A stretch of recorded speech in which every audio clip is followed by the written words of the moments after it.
Louvado seja nosso Senhor Jesus Cristo, para sempre seja louvado. Querido povo de Deus, Evangelho do dia, quarta-feira, dia 11 de outubro. O Senhor esteja convosco, Ele está no meio de nós. Proclamação do Evangelho de Jesus Cristo segundo São Lucas. Glória a vós, Senhor.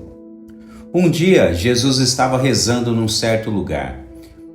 Quando terminou, um de seus discípulos pediu-lhe: Senhor, ensina-nos a rezar como também João ensinou a seus discípulos. Jesus respondeu: Quando rezardes, dizei: Pai, santificado seja o teu nome, venha o teu reino, dá-nos a cada dia o pão de que precisamos e perdoa-nos os nossos pecados, pois nós também perdoamos a todos os nossos devedores. E não nos deixeis cair em tentação. Palavra da salvação. Glória a vós, Senhor. Querido povo de Deus, o cenário litúrgico de hoje nos coloca diante do término do livro do profeta Jonas. Um livro que, de certo ponto de vista, destaca a paciência e a misericórdia divina. Ao fim do livro, no capítulo 4, o profeta Jonas vive certa angústia em sua vida, visto que deixou-se levar por egoísmos momentâneos. E agora, ele prefere a morte do que viver. De fato, após ter executado a missão que o Senhor lhe confiou, ficou ao longe da cidade de Nínive, pensando talvez na própria morte. A cena, além de outros detalhes, evoca o amor de Deus na vida do profeta e na vida de todos os ninivitas. Mesmo diante do desgosto do profeta Jonas, o Senhor oferece-lhe os seus cuidados. Em um ambiente simples, é bem verdade, pois nesta ocasião, o Senhor ofereceu a ele apenas uma pequena era para proporcionar-lhe sombra e brisa fresca. É notório que o Senhor se preocupa com todos os estágios da vida do ser humano, sobretudo quando este ou aquele filho se encontra em meios a tipos de desconsolos.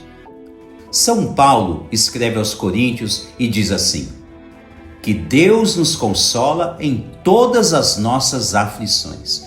Uma citação de 2 Coríntios 1, versículo 3. Realmente é assim que acontece com todos os filhos de Deus. Todos que são confiados aos caminhos do Senhor, no momento oportuno de suas vidas, recebem as suas consolações. Não iria ser diferente com o profeta Jonas, que mesmo tendo resistido no primeiro momento ao chamado de Deus, mesmo assim, ele obedeceu à voz do Senhor. De fato, a compaixão do Senhor atingiu em cheio a cidade de Nínive e também a vida do profeta Jonas. Por este olhar, podemos concluir que a misericórdia divina nunca faltará na vida de ninguém.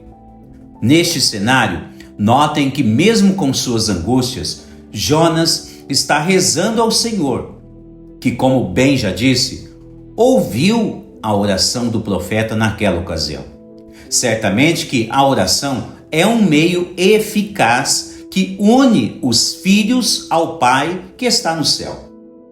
Quando nos unimos a Jesus, especialmente pela ação litúrgica da Eucaristia, temos a grande oportunidade de nos comunicarmos com Ele também pelas nossas preces diárias. Você é uma pessoa que reza diariamente? Você reza com confiança e com fé? A fé é um elemento essencial para quem quer obter maiores bens espirituais e de forma mais acelerada em sua vida, se assim podemos dizer. O que é a fé? Segundo a definição clássica na carta aos Hebreus, diz assim: a fé é o fundamento da esperança, é uma certeza a respeito do que não se vê. Hebreus 11, versos 1. O Catecismo da Igreja Católica acrescenta ao escrever: a fé é um dom de Deus, uma virtude sobrenatural infundida por Ele na alma do ser humano. Uma citação do Catecismo número 153.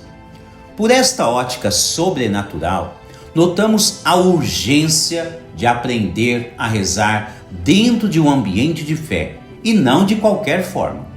Não por menos, no Evangelho de hoje, vemos os discípulos de Jesus pedindo a ele que os ensine a rezar.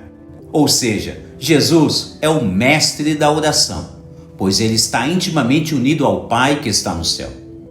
Ao ensinar os discípulos a rezar, Jesus estrutura a oração do Pai Nosso, que rezamos até os dias de hoje, ou até quando o Senhor voltar. Neste sentido, Jesus organiza de modo muito sistemático como deve ser a oração de cada cristão. Em primeiro, nunca devemos nos esquecer que a oração nos vincula com as coisas do céu.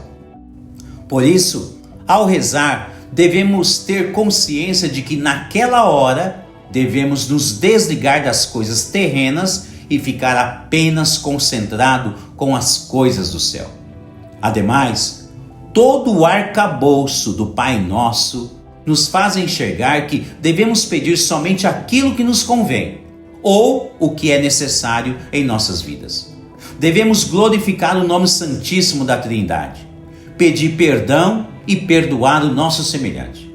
Com efeito, se seguimos com objetividade na oração diária, é bem verdade que o Senhor acolhe todas as nossas súplicas. Basta fazermos uma rápida passagem na Sagrada Escritura, em especial nos Evangelhos, onde Jesus constantemente atende às orações de todos aqueles que se dirigem até Ele. Por vezes, são os mais variados pedidos, desde curas do corpo como também da alma. Quando são necessários, todos eles são atendidos.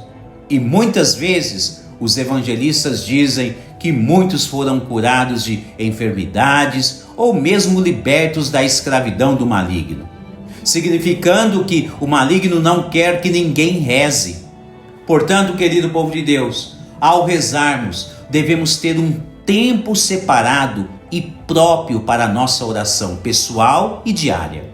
Devemos ainda nos concentrar em nossas orações, pois Deus nos ouve a todo momento quando rezamos com fé e muita confiança. Deus abençoe você e toda a sua família.